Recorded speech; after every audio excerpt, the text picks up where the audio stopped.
Can you imagine staying calm and in control, even when the world around you feels like it's falling apart? Picture yourself handling a tough meeting, a surprise argument, or a moment when everything seems to go wrong, yet you manage to maintain calm and clarity. It might sound almost impossible, right? But what if I told you that staying calm in those moments isn't about avoiding life's chaos? It's about how you respond to it. This is the core message that Stoicism teaches us. The Stoics, who lived through wars, betrayals, and personal tragedies, found a way to maintain inner peace. And this wasn't because they lived in a perfect world, but because they understood that peace doesn't come from the outside.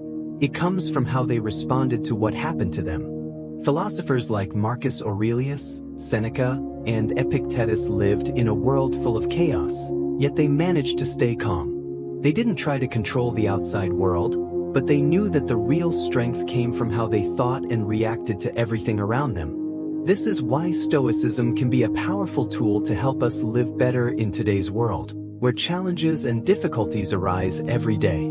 So, if you want to learn how to maintain calm when facing stress, anxiety, or when things don't go as planned, Stoicism is a path you can apply to your everyday life. The lessons from Stoicism aren't abstract theories. They are practical lessons that can be immediately applied to change the way you face problems in life. In this video, we'll explore 15 life-changing lessons from Stoicism. Each of these lessons can help you change the way you view life and face challenges. These lessons won't just help you live a calmer life, but they will also make you stronger in controlling your emotions and actions. Lesson 1. It's not what happens, but how you view it. There is a truth many of us overlook in our everyday lives. The world doesn't have the power to make us happy or sad, peaceful or anxious. Life itself is neutral. It's not the traffic jam that makes you angry, it's your mind's reaction to it. It's not the tough conversation with your boss that causes anxiety, it's the story you tell yourself about it. Think about a situation you're familiar with, such as being stuck in traffic. Immediately, your mind might start saying, "I'm going to be late, this is so frustrating." And from there, the anger and irritation begin to rise. But the truth is, it's not the event itself that's causing your frustration. It's the story you're telling yourself about that event. If you change how you view the situation, your feelings will change too. For example, instead of feeling upset about being late, you could choose to see the traffic as an opportunity to relax, listen to a podcast, or reflect on your goals. Marcus Aurelius, one of the most famous Stoic philosophers, said, "The mind adapts and converts to its own purposes the obstacle to our acting." This means that when we face a challenge, it's not the challenge itself that defines us, it's how we respond to it. Don't let obstacles be something that makes you upset. Instead, turn them into stepping stones, opportunities for growth. The most important part is that when you change your perspective, you are beginning the journey of finding inner peace. When you realize that everything in life is neutral and that only your thoughts give meaning to events, you will no longer feel swept away by negative emotions. You will be able to control how you respond to any situation. How often do you find yourself trapped in your own mind? You know the feeling, when your thoughts spiral out of control, turning a minor inconvenience into a full-blown crisis. It's almost as if your mind takes a small event and within minutes, creates a whole story around it. You can feel the anxiety creeping in, your heart racing, your breath shortening, all because of something that hasn't even happened yet. Most of the time, this isn't reality. It's just your mind telling you a story. And unfortunately, it's a story you start to believe. This is the first lesson Stoicism teaches us. You are not your thoughts. We are all familiar with the stories we tell ourselves. These stories, often filled with fear, worry, and worst-case scenarios, shape our emotions, our behavior, and our reactions to situations. But the truth is, most of the anxiety we experience doesn't come from real external danger. It comes from the stories we create in our heads. For example, you might be getting ready for a presentation at work. You start to think, what if I forget my lines? What if they think I'm not prepared? What if they judge me? Before you know it, these thoughts snowball into full-blown anxiety. But here's the thing. None of this has actually happened yet. Seneca understood this concept deeply. He said, "Suffering often stems from imagination, not fact."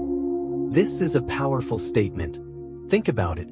Most of the pain we experience comes not from what is happening in the present moment, but from the stories we create about what might happen. This is especially true when it comes to anxiety. It's not the event itself that triggers the anxiety. It's our interpretation of that event. When you begin to recognize that these mental stories are not grounded in reality, you take the first step toward freeing yourself from them. Think about the last time you felt anxious. What was going through your mind? Was it a real, tangible threat? Or was it a mental construction, a story where you imagined every possible negative outcome? That's the thing about the mind. It's constantly narrating, and often these narratives are not based in fact. In psychology, this is known as catastrophizing, the tendency to imagine the worst possible outcome. It's a natural defense mechanism, but it doesn't make it any less harmful. The more we indulge in these catastrophic thoughts, the more we strengthen the belief that danger is everywhere, even when it's not. In many ways, our minds are like a movie projector. We take real events and instead of viewing them for what they are, we project a narrative onto them. For instance, when you get a critical email, you might tell yourself, "This is a disaster. My boss is mad at me. I'm about to lose my job." But what if the truth is much simpler than that? What if your boss was just providing feedback? Or maybe the email wasn't even as harsh as you thought. The mind is an expert at creating drama, and once it starts spinning the story, it can be hard to break free from it. Here's where the Stoic practice of mindfulness comes in. It's not about denying your thoughts or suppressing your feelings. It's about observing them, recognizing them for what they are, and choosing whether to accept them or not. By developing this awareness, you can catch yourself before the mind takes you down a rabbit hole of worry. The Stoics encouraged us to examine our thoughts carefully, to reflect on whether they are grounded in reality or if they're just products of our imagination. This practice of observation is a game changer. Instead of reacting impulsively to your thoughts, you can step back, examine them objectively, and decide how to respond. Carl Jung once said, "Until you make the unconscious conscious, it will direct your life and you will call it fate." This applies perfectly to the stories we tell ourselves. The unconscious beliefs and narratives that shape our thoughts often go unnoticed. If we don't actively observe and question them, they will continue to control our behavior and emotions. When we bring these stories into the light, when we recognize them for what they truly are, we regain control. The key is to stop identifying with these stories and instead start questioning their validity. Take the example of social anxiety. Let's say you're going to a party where you don't know many people. Immediately, your mind begins to create a story. What if I say something stupid? What if I don't fit in? What if everyone judges me? These are all mental projections. In reality, no one has even said a word to you yet. But in your mind, you've already created an entire narrative of rejection and failure. This is how powerful our minds can be.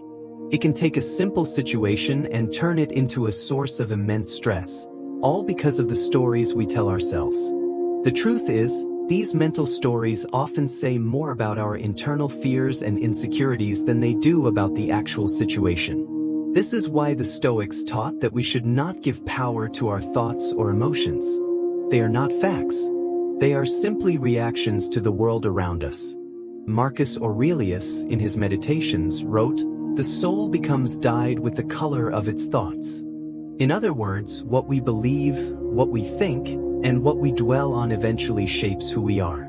If we constantly tell ourselves stories of failure, rejection, and inadequacy, we begin to internalize these beliefs.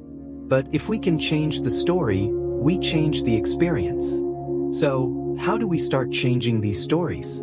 The first step is to become aware of them. This may sound simple, but it's incredibly powerful. Every time you start feeling anxious or overwhelmed, take a moment to pause and ask yourself, what story am I telling myself right now? Is this story based on facts, or is it just a projection of my own fears? By asking this simple question, you begin to break the cycle of anxiety. You start to take control of the narrative. Next, try to challenge the story. Is there any evidence to support it? Have you experienced something similar in the past? What was the actual outcome? Often, when we examine our stories with a critical eye, we realize that they are exaggerated or unrealistic. We may discover that the worst-case scenario we've been imagining is unlikely to happen at all. The more we do this, the more we begin to trust our ability to navigate life's challenges without succumbing to fear. This process of examining and challenging our mental stories is deeply rooted in Stoic thought. Epictetus believed that we are not disturbed by things themselves but by our judgments about them. In other words, it's not the event that causes distress but the meaning we assign to it. By changing the meaning we attach to our experiences, we change the emotional response they trigger. This doesn't mean we become emotionless or detached. It simply means we no longer let our emotions dictate our reality. Instead, we become the conscious creators of our experience. There's an idea that has echoed through philosophy for centuries. The mind holds the key to freedom. But what does that really mean? It might sound like a line from an inspirational quote, right? But when you look closer, it's a profound truth that can change the way you approach life. Picture yourself in a difficult situation. Maybe you're stuck in a job you don't enjoy, or you're dealing with personal struggles that feel overwhelming. It's easy to look at these circumstances and feel trapped. We all have times where it feels like our external world is a cage. But here's where things get interesting. What if your true prison isn't external at all? What if it's the way your mind reacts to those circumstances? What if the real source of your suffering is not what's happening to you, but how you think about it? When you hear someone talk about freedom, it's easy to think about physical liberty, the freedom to go wherever you want, to make choices without fear of consequences. But the kind of freedom Epictetus speaks about goes much deeper. This freedom isn't about what's happening outside of you. It's about what's happening inside of you. It's the freedom to choose your thoughts, your reactions, and your perspective, regardless of the chaos around you. The Stoics believed that no matter how dire your situation might seem, you always have the freedom to choose how you respond. And that, my friends, is a form of power that can never be taken from you. True freedom comes when we fully accept who we are without constantly fighting or resisting our own thoughts and emotions. So often, we live in constant resistance to ourselves. We're afraid of our own emotions, our fears, our weaknesses. But the real freedom comes when we can accept all of these things, recognize them for what they are, and decide how we want to respond to them. The more we resist, the more we reinforce the prison. The more we accept and understand, the more we unlock the door to freedom. Think about it. How much of your emotional suffering comes from resisting what's happening? How often do you get caught in a cycle of frustration because things aren't going the way you expected or hoped? That frustration, that anger, that anxiety, it all comes from your mind. Yes, circumstances play a role, but it's how you interpret and respond to them that defines your experience. Imagine someone cutting you off in traffic. You can choose to be enraged and frustrated, or you can choose to accept it as a part of life that's beyond your control. That's where the freedom lies. Not in the world changing, but in your response to it. This doesn't mean we suppress our emotions or pretend everything is fine when it's not. It means that we have the power to choose how we react to what's happening. The Stoics didn't preach a life of emotional suppression. Instead, they taught us to examine our emotions, to understand them, and to choose the response that best serves us in the long run. That's the internal freedom they spoke about. It's the power to control how we see the world, how we respond to it, and how we choose to feel about it. When you learn to do this, something incredible happens. The world no longer controls you. You start to realize that the power has always been inside you, waiting to be tapped. You don't need a perfect life or a stress-free environment to feel peace. You just need to shift your focus from external conditions to internal mastery. As Epictetus taught, it's not what happens to you, but how you react to it that matters. That's a game changer. It's not about waiting for life to be perfect. It's about learning how to be at peace even when life is imperfect. We can apply this to every area of life. Whether you're dealing with a difficult relationship, a challenging job, or personal struggles, the Stoic approach offers a profound way to navigate those situations. You might not be able to control the people around you or the events that happen to you, but you can control how you respond. And in that response lies true freedom. Take a moment and reflect on the moments in your life where you felt trapped. Maybe you felt stuck in a toxic relationship. Or maybe you were unhappy with your career but felt powerless to make a change. The Stoics would argue that what truly trapped you wasn't the external situation. It was your perception of it. When you feel trapped, it's often because you've accepted the story your mind has created around the situation. You believe there's no way out, no way to escape the situation. But the truth is, the prison is often a construct of your own mind. Once you shift your perception, you realize that you always had the key to the door. You just had to find it. Epictetus' life was the embodiment of this principle. As a slave, he had no control over his physical circumstances. Yet, he understood that his inner freedom was always in his hands. He didn't let his external conditions define his experience. He knew that as long as he could control his thoughts and his reactions, he could maintain a sense of peace, even in the most difficult situations. This is the essence of Stoicism, the understanding that internal freedom matters more than external conditions. We live in a world that constantly tells us that happiness and success are tied to external factors. The perfect job, the ideal relationship, the right amount of money. But the Stoics would argue that true freedom and true happiness come from mastering your own mind, regardless of the circumstances. It's about taking full responsibility for how you respond to life. Once you do that, the world no longer has the power to dictate your peace. In the modern world, this idea has been echoed by countless thinkers and psychologists. In our response lies our growth and our freedom. This is exactly what Epictetus was teaching. Life doesn't have to be perfect for you to find peace. You just need to learn how to control your response. You are not a victim of your circumstances. You are the creator of your experience. What can we take from this?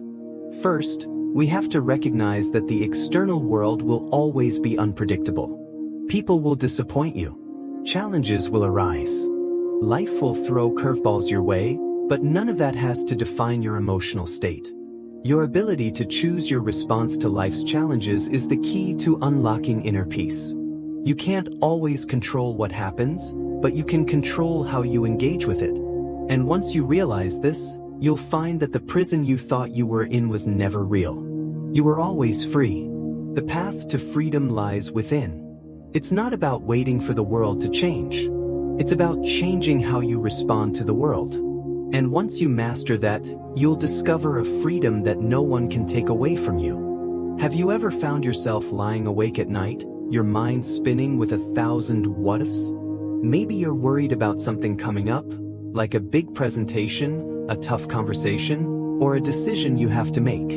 You start thinking about all the worst possible outcomes.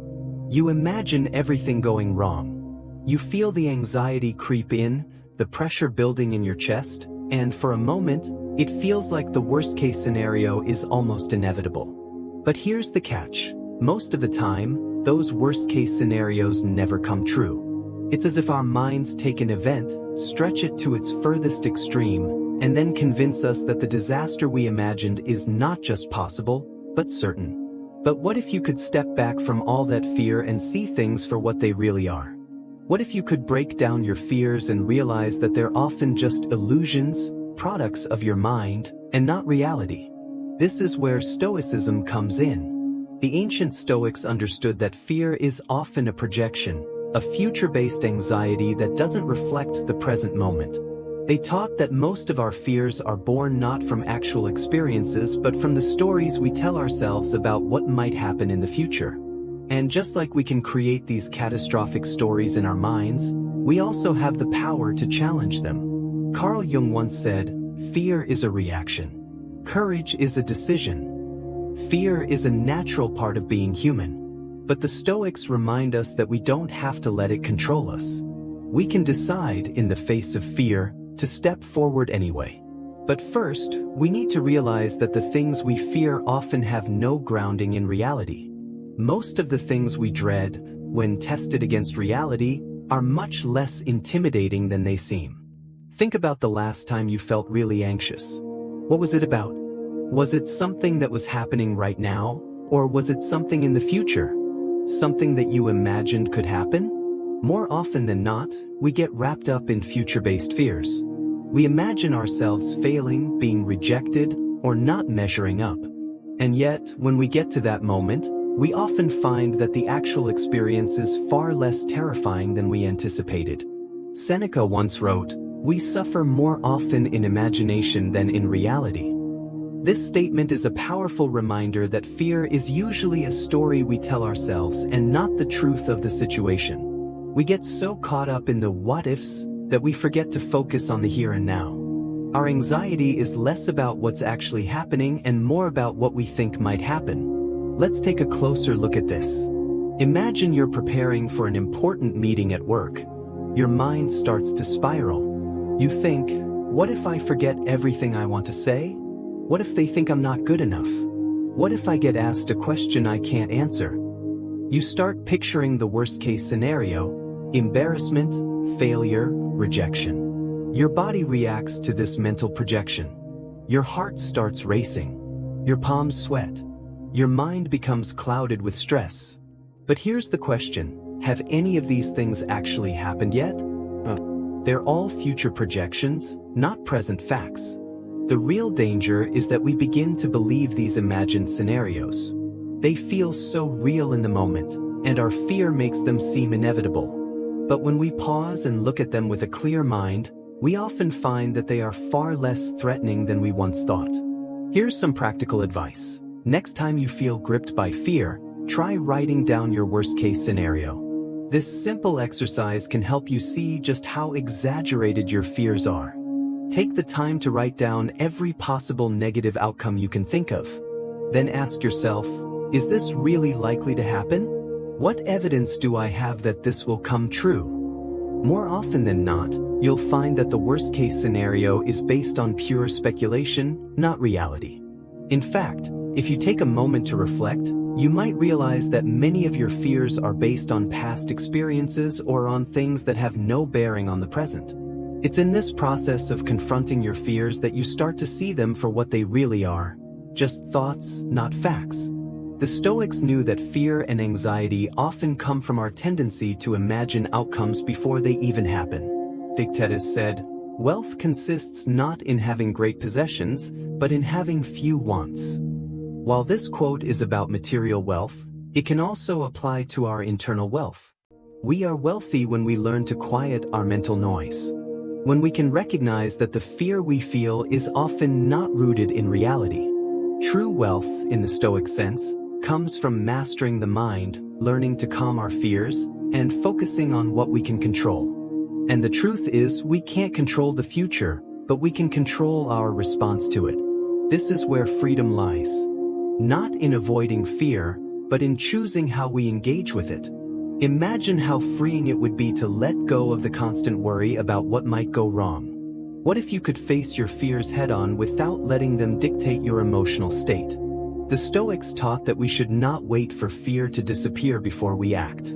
Instead, we should act in spite of fear. The courage to do so comes from knowing that the worst that could happen is rarely as bad as we imagine. More often than not, the reality of the situation is not nearly as dangerous as the scenarios our minds create. The fear of failure is a perfect example of how our minds create narratives that don't always align with reality. In Western psychology, it's known as the fear of failure or catastrophizing, and it can prevent us from taking necessary risks. We fear failure so much that we build elaborate stories in our minds about what will happen if we fail. But failure is rarely as catastrophic as we think. In fact, failure often brings growth, learning, and resilience. Failure isn't the end. It's a part of the process. In order to break free from the grip of fear, we must first recognize that it is a projection of our minds. It is a product of our own imagination, not reality. This recognition is key to reclaiming our power. When we learn to test our fears against reality, we begin to see how often they are based on nothing more than our own assumptions. Once we take a step back, we see that the situation we feared is much less daunting than we thought. Let's go back to that work meeting example. After you've written down your worst-case scenario and after you've reflected on how unlikely it is to happen, you'll probably find that your fears are far less rational than you initially thought. The worst-case scenario is often an illusion, not a truth. And once you've realized that, you're free to move forward with clarity and confidence. This is the essence of Stoic practice, recognizing that most of our fears are based on the stories we tell ourselves about the future, not on actual events. When we change the way we approach fear, we free ourselves from its control. We stop letting fear dictate our actions and instead learn to act with courage, knowing that the worst that can happen is rarely as bad as we think. Anxiety. It's something we all feel at some point. And for some of us, it feels like an unwelcome companion that never leaves. It grips us in moments of uncertainty, like when we have an important meeting, when we're waiting for test results, or even when we're just trying to get through a stressful situation. It seems to come out of nowhere, building up pressure inside us, making our minds race, our hearts beat faster, and our stomachs churn. But here's the thing. Anxiety is not a fact. It's not a direct result of something happening to us. In fact, anxiety often arises from our own interpretation of events, the beliefs we hold about them. And once we understand this, we begin to realize that we have the power to change how we respond to it. The ancient Stoics, who were masters of mental discipline, understood this principle better than anyone. They taught that our emotions, particularly anxiety, are often a reaction to our beliefs rather than a direct response to the events themselves. To the Stoics, the world is neutral. It's our perception of the world, the meaning we attach to it, that shapes our emotions. Take, for example, the fear we feel when we anticipate something. That anxiety doesn't come from the event itself, but from our belief about the event. It's not the meeting or the exam that's making us anxious. It's the belief that we might fail, the belief that we might not measure up, or the fear of judgment. Anxiety, like any emotion, is an internal reaction shaped by how we choose to interpret and respond to life's circumstances. When we understand that anxiety doesn't come from the event itself, but from our beliefs about it, we take the first step toward reducing its grip on us. But it's not just the Stoics who point this out. Modern psychology has a similar perspective. Cognitive behavioral therapy, CBT, one of the most effective treatments for anxiety, teaches that our thoughts, feelings, and behaviors are interconnected. According to CBT, it's not the event that causes our anxiety. It's the way we think about the event. For example, if you're about to speak in front of a crowd, your thoughts might go something like, "I'm going to mess up. Everyone will laugh at me." These thoughts create anxiety, which can make the situation feel overwhelming. But when we challenge these thoughts, we often realize that they're exaggerated and unrealistic. We see that the event itself isn't nearly as dangerous as our minds have made it out to be. This understanding, that emotions are reactions to our beliefs, gives us a tremendous amount of power. If we can change the way we interpret a situation, we can change our emotional response to it.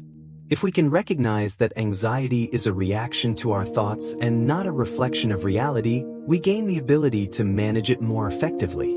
Instead of allowing anxiety to control us, we can start to control our response to it. The Stoics didn't advocate for suppressing emotions like anxiety. They didn't teach that we should ignore or deny our feelings. Instead, they encouraged us to examine them, to observe them with awareness, and to understand their root cause.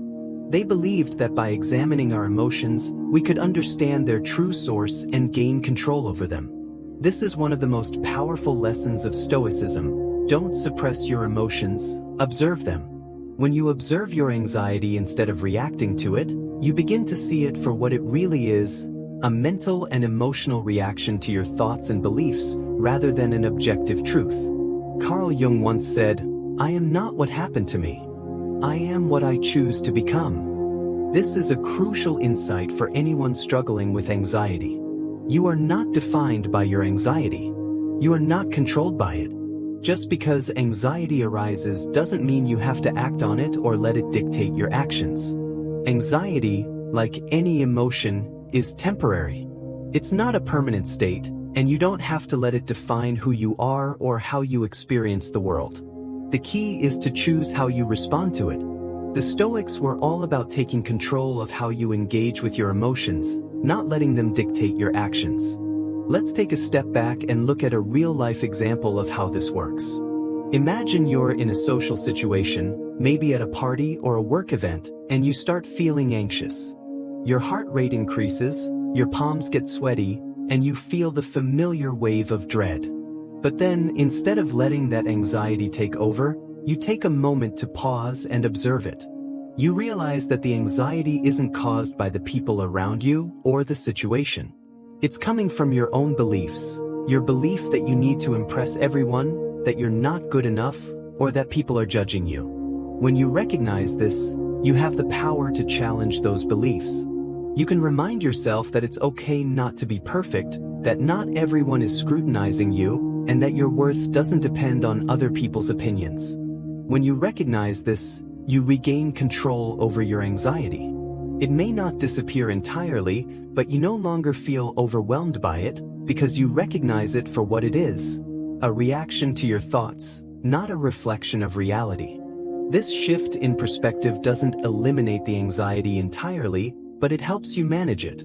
You no longer feel overwhelmed by it because you realize it's just a reaction to your beliefs, not a reflection of the reality of the situation. This process of observation and self-reflection is exactly what the Stoics encouraged.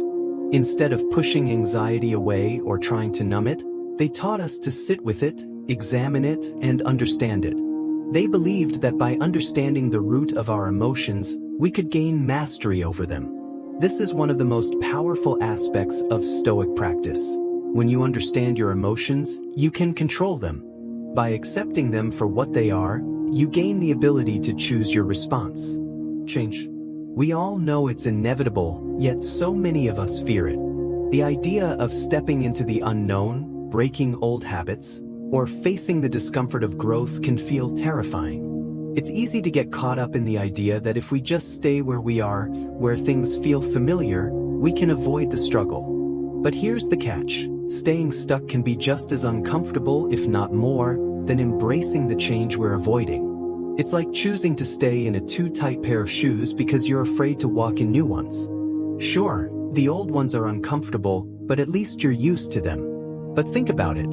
Every time you resist change, every time you avoid discomfort, you trap yourself in dissatisfaction. Growth requires pressure. Real personal growth requires us to step into discomfort, to challenge ourselves, and to face the fear of the unknown. This is a core teaching of Stoic philosophy.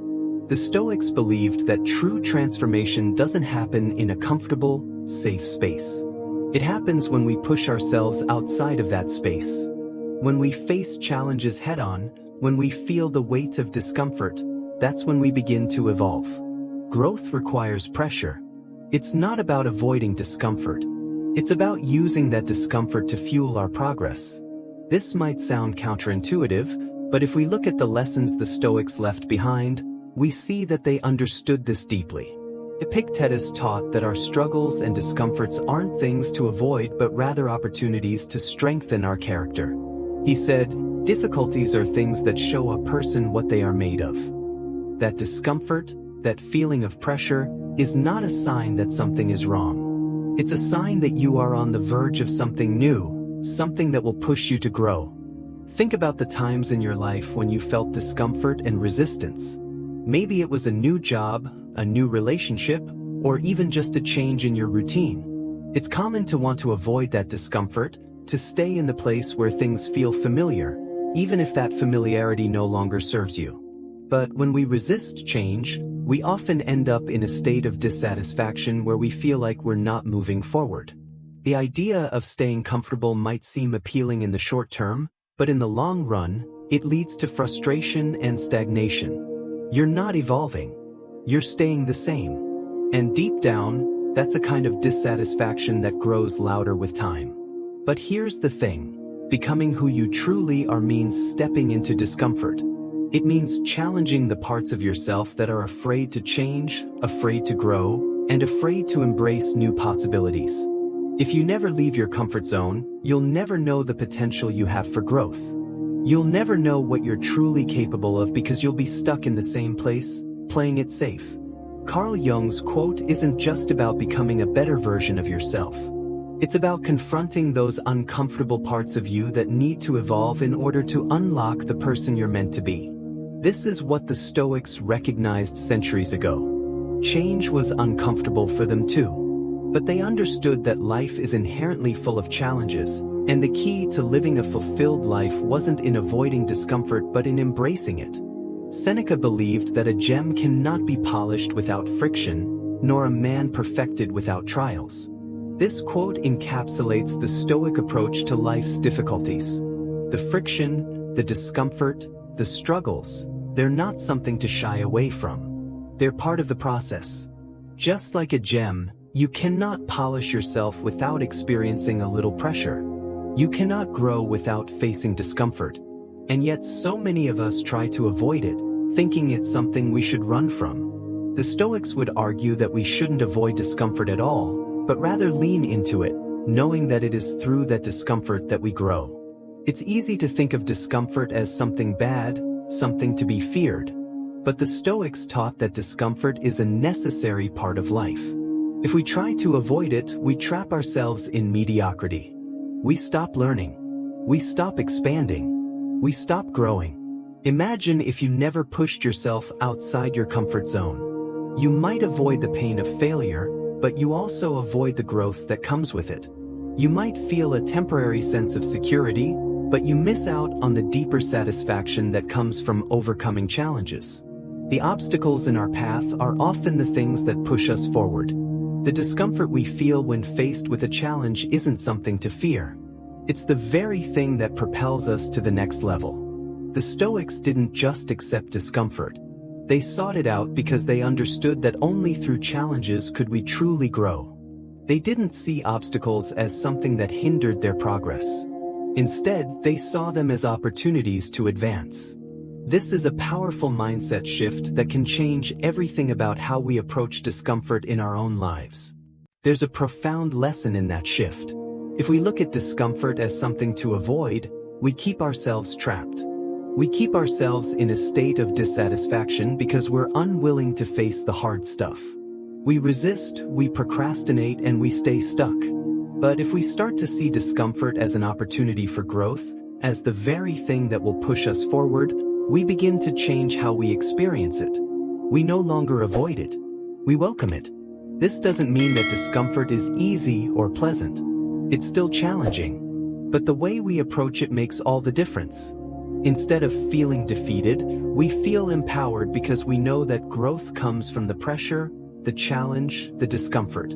Psychologists have a similar concept in modern-day therapy, especially in something called exposure therapy. This is a process where people confront their fears head-on, little by little, instead of avoiding them. Over time, they learn that the things they fear don't hold the same power over them once they face them. This is the core of personal growth. The more we face discomfort, the more we break down the walls that keep us trapped in our own dissatisfaction. We don't get better by avoiding the tough stuff. We get better by facing it, learning from it, and moving through it. This idea of discomfort leading to growth also touches on the concept of delayed gratification, a concept that's central to both Stoic philosophy and modern psychology. The Stoics believed in long-term discipline, in doing what's hard now for the sake of a better future. The modern psychological perspective also emphasizes that those who can tolerate short-term discomfort are often more successful and satisfied in the long run. Whether it's the pain of training for a marathon or the discomfort of studying for a difficult exam, it's the ability to endure that discomfort and focus on the long-term reward that sets people apart. When you realize that discomfort is just part of the journey, it becomes much easier to face. You understand that growth, success, and fulfillment don't come from avoiding life's challenges. They come from embracing them. Change is hard, yes, but staying stuck, that's even harder. The choice is yours. Do you stay in the familiar, where nothing changes, but you're constantly unhappy? Or do you face the discomfort, knowing that it's the path to something better, something more meaningful? The Stoics chose to embrace discomfort because they knew it was the only way to truly grow. The real secret to personal growth is this: embrace discomfort. Stop seeing it as a roadblock and start seeing it as the path. When you feel uncomfortable, know that you are being shaped, just like a sculptor chiseling away at a block of marble. You won't always enjoy the process, but you'll come out stronger, clearer, and more resilient on the other side. Have you ever found yourself spinning your wheels over something you can't control? It's a familiar feeling. Maybe you're stuck in traffic, late for a meeting, or maybe you're worried about someone's opinion of you. The frustration builds and the stress starts to mount. The more you focus on what's happening outside of your control, the more powerless you feel. In these moments, it's easy to lose sight of something very simple yet incredibly powerful. You can't control everything. And that's okay. In fact, once you learn to embrace this, a profound sense of freedom opens up to you. The secret to peace, to reducing stress, to living a more content life, lies in understanding and practicing what the Stoics taught. Control what you can, and let go of the rest. Think about it for a second. How much time do you spend worrying about things that are completely out of your control? Maybe you're thinking about how your boss will react to your idea or whether your friend will approve of the plans you've made. What if you could let go of the need to control these things? What if you could focus solely on your own thoughts and actions and trust that the rest will fall into place? This is the essence of the dichotomy of control. It's about recognizing that while you can control how you think, what you do, and how you respond, you can't control other people or their reactions. And most importantly, you don't need to. The freedom comes in the acceptance of this. Your choices and your responses define who you are, not the thoughts you dwell on or the outcomes you can't control. When you put energy into controlling your own behavior, your decisions, and your attitude, you empower yourself. But when you try to control everything outside of your influence, you give your power away. You allow circumstances, other people's opinions, and things you cannot change to dictate how you feel. This isn't the path to peace. In fact, it leads to constant stress, disappointment, and burnout. Take the example of getting stuck in traffic. We've all been there, rushing to an important appointment, and then there it is, a never-ending line of cars slowing down to a crawl. Immediately, frustration kicks in. You can feel your blood pressure rising. Thoughts race through your mind. I'm going to be late.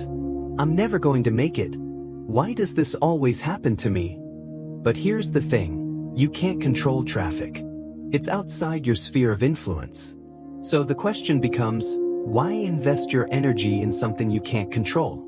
The Stoics would suggest that instead of railing against traffic, you redirect your energy towards something you can control, your attitude. You can control how you respond. You can decide to use the time to listen to a podcast, reflect on the day, or practice some deep breathing. Instead of letting the traffic control your emotional state, you take charge of your own reactions. This doesn't mean you'll never feel frustrated. It simply means you recognize that your peace of mind is not worth giving away to something you have no power over. Carl Jung's perspective aligns with this idea. He believed that we often get stuck in the cycle of trying to control what we can't, by focusing on the things that are beyond us, like other people's judgments or future outcomes. We rob ourselves of the chance to grow and find peace in the present. In his words, the privilege of a lifetime is to become who you truly are. And who you truly are isn't defined by the uncontrollable aspects of life. It's defined by your choices, your actions, and how you choose to perceive the world. By focusing on the things you can control, you're free to become the person you want to be. This is one of the great gifts Stoicism offers, the power of focus.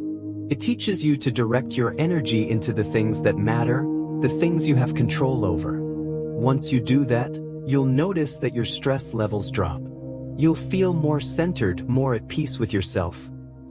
Because you're no longer chasing after things that are outside of your grasp. You've given up the illusion that you can control everything. Instead, you focus on shaping your own mind, your own actions, and your own responses. The rest will follow or it won't. Either way, it doesn't affect your inner peace. Imagine this in action. You have a big meeting coming up and you're nervous about how it will go. Your mind races with thoughts of potential failure. What if they don't like my ideas? What if they criticize me? What if I can't answer their questions? These are all fears based on outcomes that haven't happened yet. The reality is, you can't control how others will respond.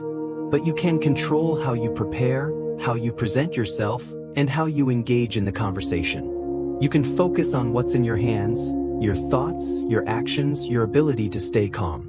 By focusing on what you can control, you stop feeding your anxiety with thoughts of what-ifs and worst-case scenarios. You're no longer controlled by fear of what might happen. You're free to take action, knowing that, whatever the outcome, you've done what you could. In life, we're constantly faced with the choice of focusing on what's in our control versus what's out of our control. It's easy to get caught up in worrying about the future, about other people's opinions, about outcomes we can't predict. But here's the truth, none of that is yours to manage. Let go of it. Focus on what you can control. Your thoughts, your actions, your choices. When you do that, you reclaim your power.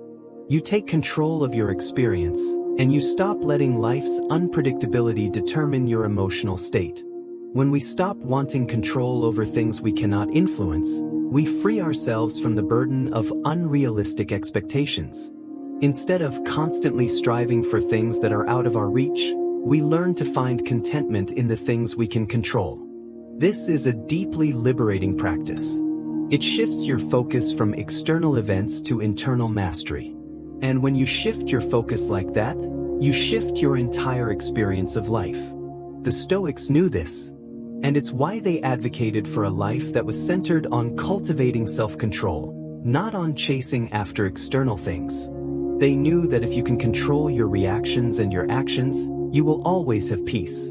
No matter what happens around you, what's yours to manage is your own mind, your own response, your own actions. That's where your true power lies. Have you ever found yourself caught in the endless loop of overthinking? We've all been there. You've got a goal, a project, or a task in mind. But the more you think about it, the more doubts start to creep in. What if I fail? What if it's not good enough? What if others judge me? These thoughts go around and around, causing hesitation, frustration, and often complete inaction. It's a familiar pattern. You keep thinking, keep doubting, but never take the first step. Here's the catch, though. The longer you wait, the bigger those doubts become. You start to feel stuck, helpless, and uncertain of what to do next. But what if the key to overcoming doubt isn't thinking about it more, but actually doing something about it? The antidote to doubt isn't more thoughts, it's action. This is a core principle in Stoic philosophy. The Stoics believed that our doubts and insecurities often stem from our inaction. When we think too much and do too little, our minds spiral into uncertainty. It's easy to let doubt take over when we're not actively engaged in moving forward. Epictetus famously said, "Do not wait. The time will never be just right. Start where you stand and work with whatever tools you may have at your command." This is the essence of Stoic action. Don't wait for perfect conditions. Don't wait for your doubts to magically disappear. Just take the next step, no matter how small. It's through this act of doing that we build self-trust and dispel doubt. The truth is, self-trust isn't built through thinking or planning. It's built through doing. Think about it. Every time you act, every time you take a step toward your goal, you reinforce your own belief in yourself. It's like lifting weights at the gym. You don't get stronger by simply reading about how to lift weights. You get stronger by actually lifting them. The same goes for your confidence. You don't become confident by thinking about it or analyzing it. You become confident by taking action. It's not your thoughts that define you. It's your actions. And when you act, You create a sense of trust in yourself that no amount of overthinking can provide. Now, let's address something that most of us struggle with: procrastination. It's the enemy of progress. We all do it. We have a task ahead of us, and instead of diving in, we delay. We put it off, and we wait for the right moment. But that right moment never comes. And the longer we procrastinate, the more our doubts grow. We think, I'm not ready, or I don't have the right tools, or I might fail. The longer we stay stuck in those thoughts, the more we convince ourselves that we're incapable of moving forward. But procrastination doesn't protect us from failure. It actually feeds our insecurity. The longer we avoid taking action, the more we reinforce the idea that we're not capable of handling the task at hand. But the Stoics knew better.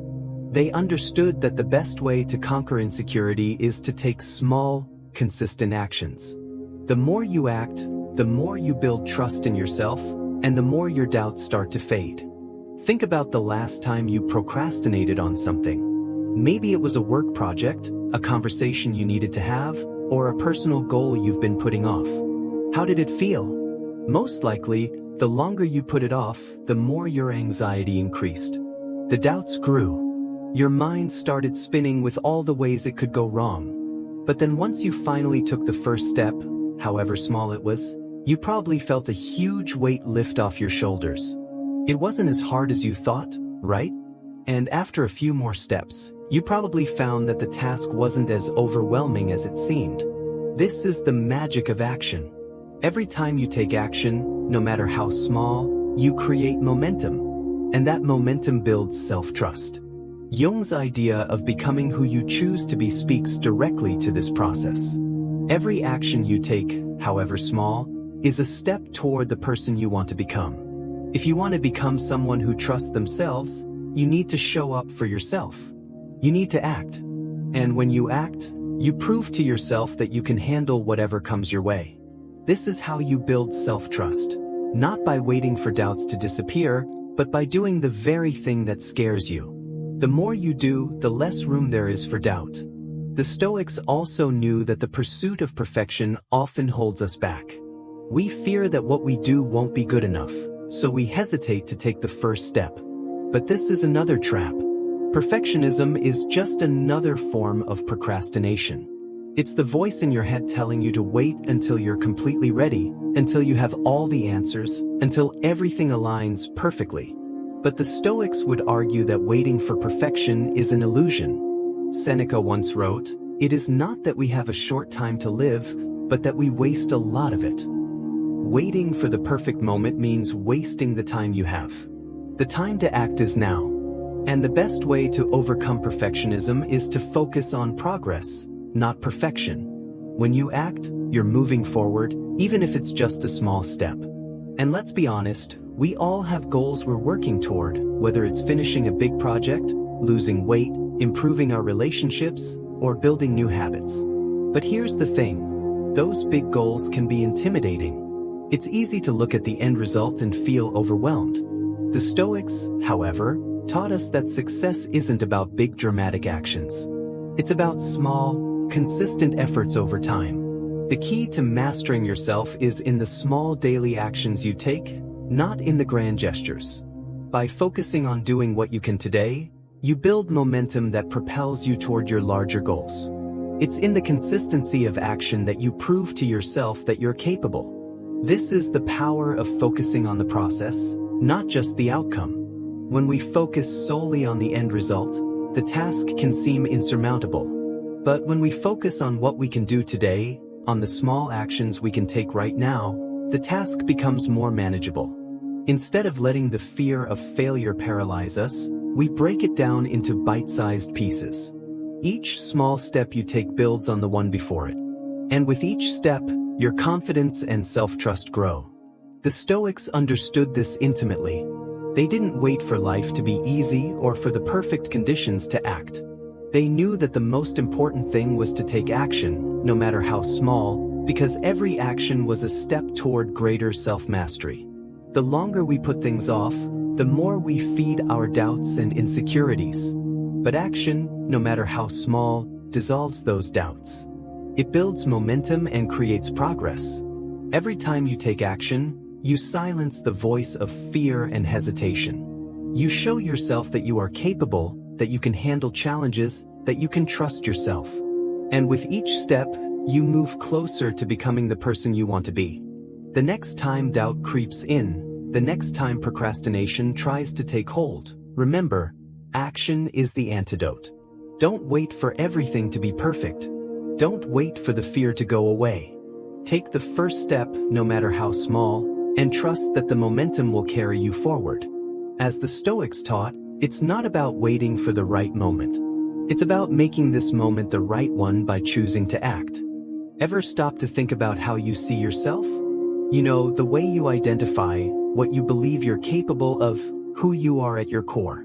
Many of us build our sense of identity around what we hope to do, what we dream of accomplishing, or the promises we make to ourselves about the future. It's all too easy to say, I'm going to start working out tomorrow, or I'll be more patient starting next week. But here's the kicker. Identity isn't formed by promises. It's formed by patterns of behavior. The person you believe yourself to be isn't a reflection of what you plan to do or what you hope for. It's based on what you actually do. Our habits shape us, not our intentions. And if you want to become someone who trusts themselves, someone who's strong and confident, you need to start showing up consistently. Because as Aristotle famously said, we are what we repeatedly do. Excellence, then, is not an act but a habit. This is a powerful concept. The idea that you are what you do, not what you say you'll do. It's so simple, yet it's often overlooked. Think about it for a second. How many times have you made a promise to yourself? Whether it was about eating healthier, working harder, or being more present with your family. We all do it, right? We all set these intentions. And for a moment, it feels good. It feels like we're on the right track. But here's the harsh truth. Your promises don't define you. Your actions do. Your consistency, your daily choices, and your patterns of behavior are what shape who you are. But here's the catch. Becoming who you truly are doesn't happen overnight. It's the product of consistent actions, small steps taken every day that align with who you want to be. If you want to be a confident person, you can't simply wait for confidence to appear. You have to take action again and again. And each time you follow through, you strengthen your identity.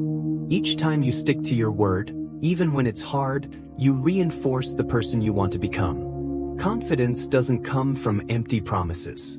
It comes from doing the thing you said you would do, even when it's uncomfortable or inconvenient. We've all experienced that feeling of self-doubt at some point. It might come after a mistake, a failure, or just a moment of weakness when you didn't follow through. But here's the thing, self-doubt is often a result of not having a solid track record of action. If you say you're going to do something and then don't follow through, your mind starts to doubt your own ability. You start to believe that you can't trust yourself. But when you build small, consistent habits, you prove to yourself that you can be trusted. You show yourself that you're capable of doing what you say you will do. Every time you follow through, even when it's just getting out of bed early, eating healthier for the day, or finishing a task you've been putting off, you prove to yourself that you are capable. You reinforce your own sense of self-trust and respect. It's a daily process, not a one-time event. We all want to be the kind of person who gets things done, who achieves their goals, and who feels a deep sense of satisfaction with their progress. But the gap between wanting to be that person and actually being that person lies in follow-through. If you don't follow through on your promises, even the small ones, it's hard to trust yourself. Carl Jung spoke to this truth when he said, "You are what you do, not what you think you can do." Jung understood that our self-identity isn't built on the potential we see in ourselves, but on the actions we take. We don't earn self-respect by thinking about what we could do or wishing we could change. We earn it by taking action, by following through, and by proving to ourselves that we can rely on our own word. When you keep a promise, no matter how small, it's like adding a brick to a foundation of strength and trust. And over time, that foundation becomes unshakable. Think about it. When you keep a promise to yourself, you send a powerful message to your mind. You're saying, I can count on myself. And with each promise you keep, that message becomes stronger. But when you break a promise to yourself, even the smallest one, you send the opposite message. I'm not reliable. I can't trust myself. It's in the little things, the daily actions, that we build our sense of integrity and trust. It's easy to think that big, dramatic actions are what define us. But in reality, it's the small, consistent steps that create the strongest foundation. Now, let's be clear. Following through doesn't mean being perfect. We all slip up from time to time. We all break a promise or fall short of our goals. But the key is to keep going. The Stoics understood that life is full of setbacks, challenges, and obstacles. What matters is how we respond. Do we let our failures define us, or do we use them as opportunities to learn and grow? Every time you get back on track after falling off, you reinforce your ability to follow through. You prove that you're resilient, that you can adapt, and that you can trust yourself to keep going. It's not about being perfect. It's about consistently making the effort to do what you said you would do. Every time you get up and try again, you're earning your own trust. Building self-trust through follow-through is also about managing expectations. Often, we set ourselves up for failure by making unrealistic promises. Maybe you tell yourself you're going to completely overhaul your life in a week, or that you'll be perfect in every way every day. But the Stoics didn't advocate for perfection. They advocated for progress. In fact, they believed that it's more important to make steady, consistent improvements than to aim for unattainable perfection. As Seneca put it, no man was ever wise by chance. Wisdom, self-respect, and inner strength are the results of deliberate practice, of showing up every day and doing the hard work one small step at a time. So instead of overwhelming yourself with impossible goals, focus on small achievable actions. Start with something simple, something you know you can do, and follow through. Over time, this will build the trust and self-respect you need to tackle bigger challenges. When we look at someone we admire, maybe it's a successful entrepreneur, a well-known athlete, or someone in your personal life who exudes confidence and self-assurance. The truth is they didn't get to where they are by making big promises. They got there by consistently showing up. They developed the habits, the discipline, and the mindset that allowed them to achieve success. And you can do the same. It's not about waiting for the perfect moment or hoping for a magical transformation. It's about taking small actions every day consistently. It's about being true to your word and aligning your behavior with your values. This ties into the idea of personal growth. Growth isn't a destination. It's a journey, and it's shaped by the daily choices we make. Every time you make a choice that reflects who you want to be, you grow. Every time you take a step, no matter how small, in the direction of your goals, you move closer to becoming the person you aspire to be. The Stoics understood this well. They knew that the journey of self-mastery is built through consistent effort. It's about showing up every day, even when it's hard, and continuing to make the choices that align with your higher self. In our modern world, it's easy to get distracted by shiny objects, by the next big thing, the next opportunity, or the next goal. We often want to skip the hard work and go straight to the reward. But the Stoics remind us that real growth comes from doing the work, not just dreaming about it. They knew that greatness is built through small, consistent actions over time.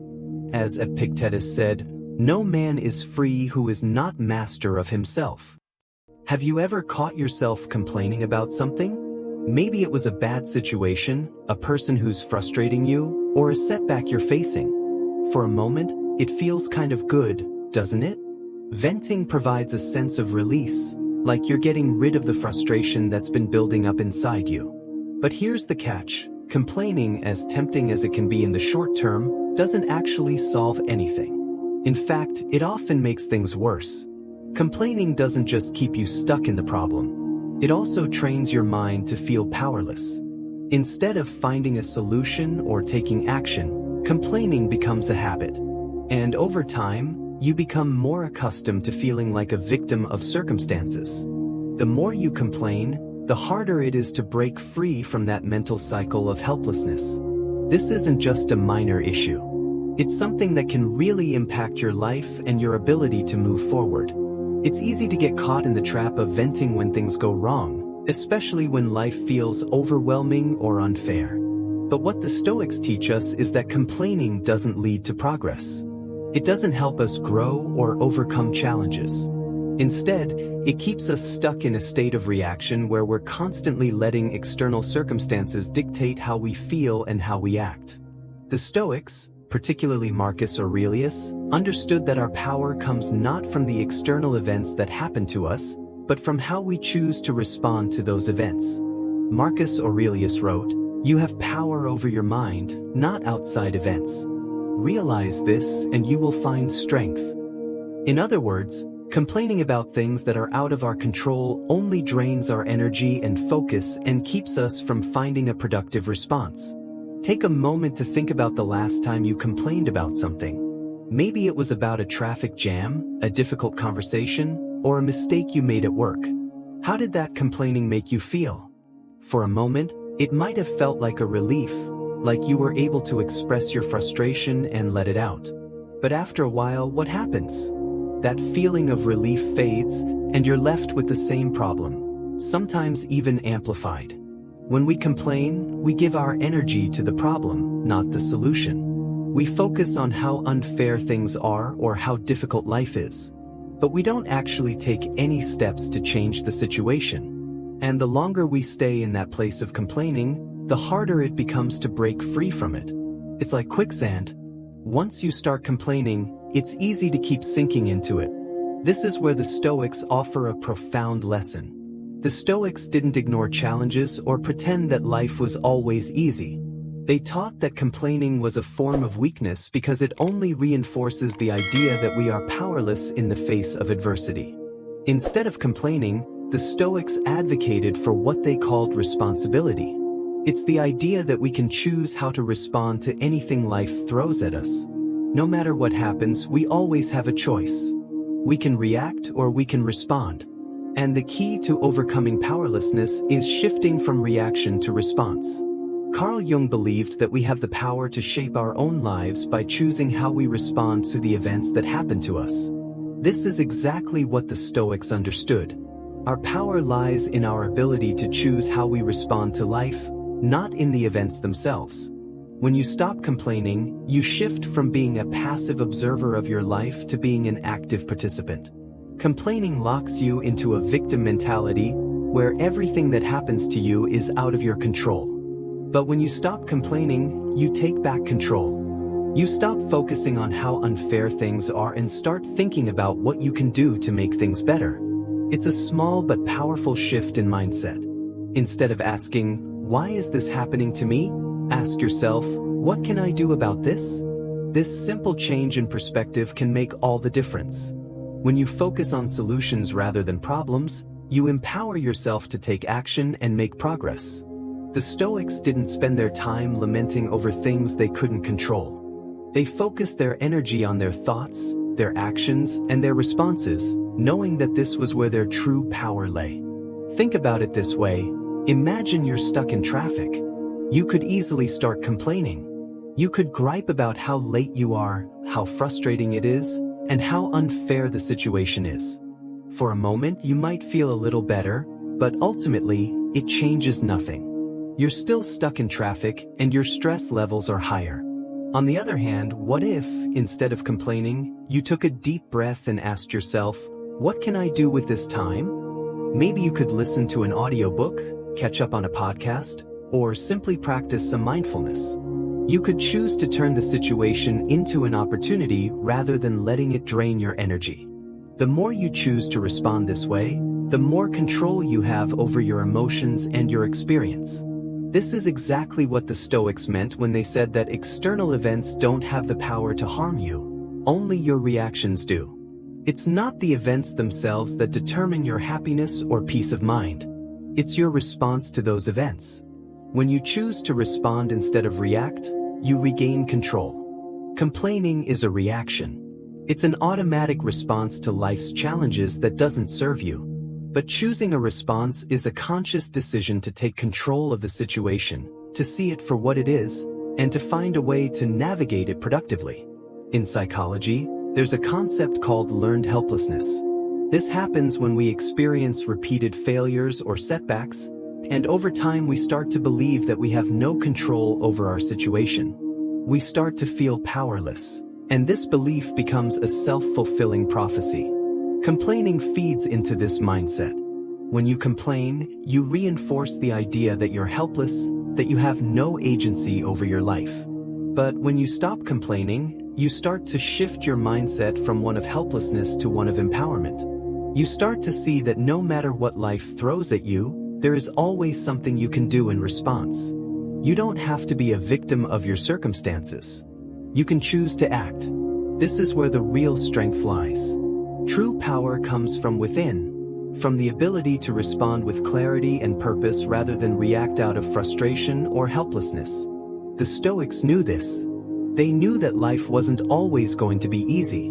They knew that adversity, pain, and hardship were inevitable. But they also knew that their response to these challenges was within their control. And that, my friends, is where true freedom comes from. Not from trying to control everything around you, but from choosing how you respond. Shift your focus from reaction to response. Stop giving away your power to things you can't control. Remember, complaining might feel good in the short term, but it reinforces helplessness. By choosing a response with clarity, calm, and action, you regain control of your life. And that's the key to moving forward, becoming stronger, and finding peace amidst life's inevitable challenges. You don't need to control everything. You just need to control how you respond. And that's where your true power lies.